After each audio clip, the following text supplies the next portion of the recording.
Maaari na po tayong tumanggap na inyong mga katanungan. First question, Ivy Reyes, Bilyonaryo. Hi, good morning, Yusek. Ato po. We received a photo of Senator Erwin Tulfo and PCO Secretary Jay Ruiz with one of the whistleblowers in the missing Sabongero case, alias Brown.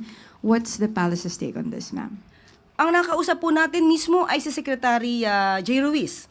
At tinanong natin kung ano yung affair, kung saan siya naroon at nakuhanan ng litrato. Ayon sa kanya, ito daw ay kaarawan ng isang social content creator, social media content creator. At kung siya man ay nakumbida, ito ay kanyang pinaunlakan. Pero kung sino man yung mga nakasama doon, na kinumbida nung nagse-celebrate ng birthday, hindi na po niya hawak yon. And ma'am, just a follow-up. We reached out to Sec J about this, and it appears that the secretary blocked me when I asked for clarifications about this. And we remember the president saying that his administration is open to dialogues and questions and even criticism. So what does the palace make of this situation, ma'am? For a while. Block o bluff? Blocked. Hindi ko po yun natanong mismo kay Secretary Jay. So, aalamin natin kung paano ba nangyari na tawag ba yon? Text or what? Message, ma'am. A message and then, so, tanungin po natin. Hindi ko po yan na itanong. Ngayon ko lang po yan narinig. Pero makakarating po sa kanya. Thanks po. Thank you, Ivy. Next question, Tristan Nodalo, Newswatch Plus. Hi, Yusek. Good afternoon. Yusek, si Lithuanian Defense Minister Dovile Shakalien ay dumating sa Pilipinas for a 4-day visit. And when we had a chance to interview her, sabi niya po, pinuri niya yung transparency initiative ng Marcos administration sa West Philippine Sea. Sabi niya, it is the Philippines' documentation and reportage of harassment by China of fishermen can be considered as a gold standard and showed how China is gaslighting you and gaslighting your people. So ano po ang pananaw ng Malacanang sa ganitong papuri ng Lithuanian government? Nagpapasalamat po tayo sa bansang Lithuania at kay Defense Minister Dovile Sakalieni, kung tama ang aking pagkakapronounce. At nakikita po ang ginagawang trabaho ng Pangulo, kung paano ba ipagtanggol ng Pangulo at ng administrasyong kasalukuyan ang karapatan ng mga mangingisda natin at iba nating mga kababayan patungkol po dito sa West Philippine Sea. Masarap pong pakinggan na mula sa isang banyaga ang nakikita nila at nare-recognize nila ang mga ginagawa ng Pangulo at ng administrasyon. Masarap po yung pakinggan.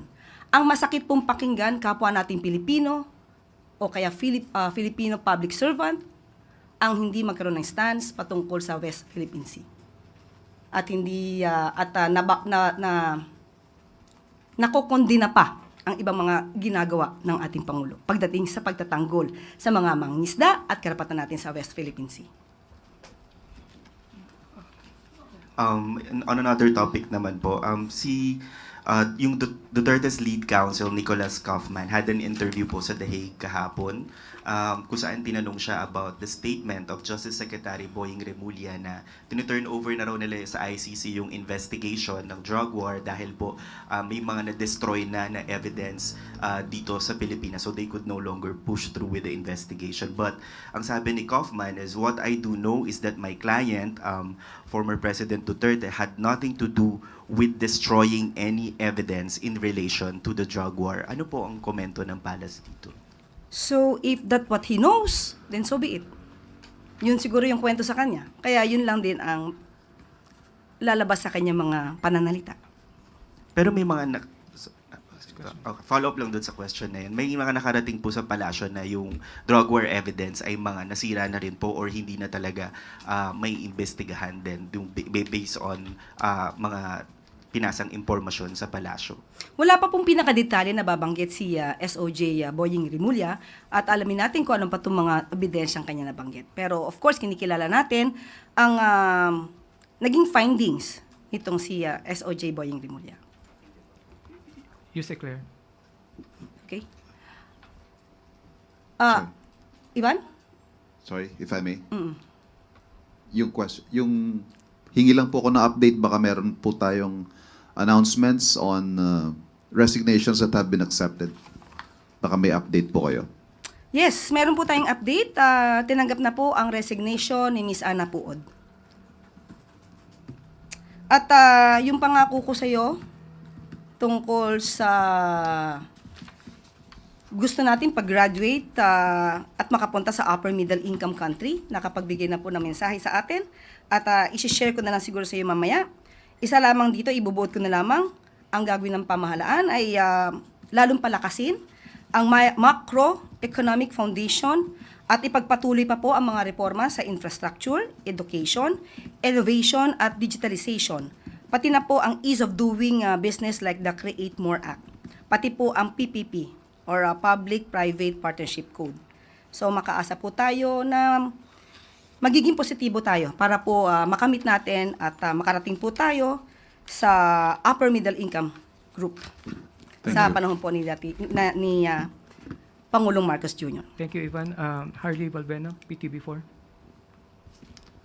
Hi, good afternoon, Yusek. Yusek, earlier today, the parents of Mary Jane Veloso, together with some groups, went here at Malacanang to file a petition urging the President to grant amnesty to Mary Jane.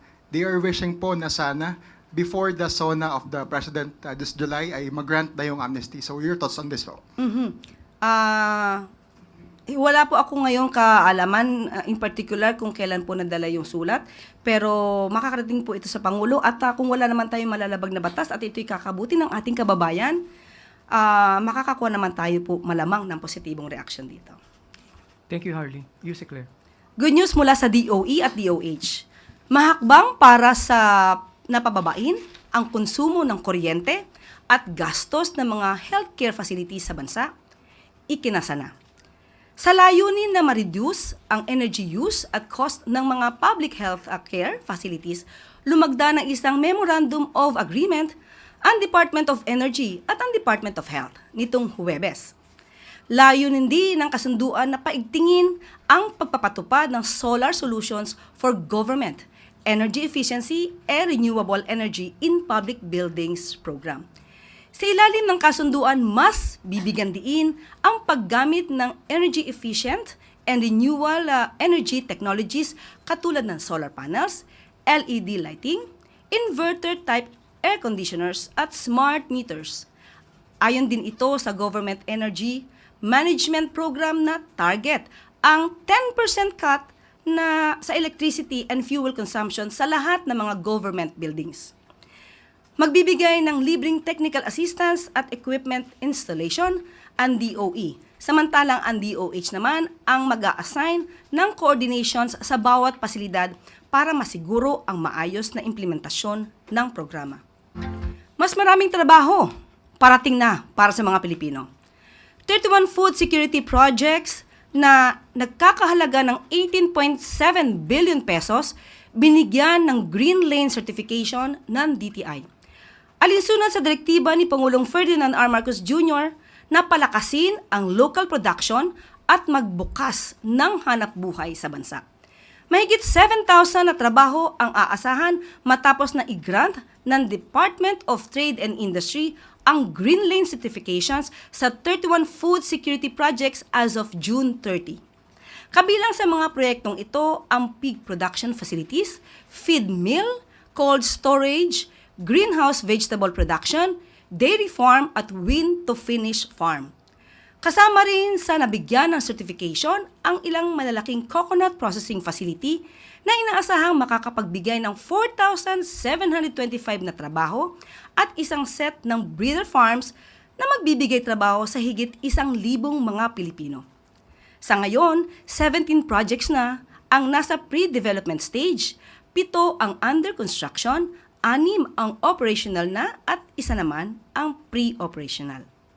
Batay sa datos ng DTI, mula February 2023 ay nasa 222 projects o katumbas ng 5.75 trillion pesos na ang nabigyan ng Green Lane certification na inaasahang magbubukas ng 319,000 na trabaho sa bansa. Layo ng Green Lane na mapabilis ang key investments sa bansa, alinsunod sa development goals ng Marcos administration.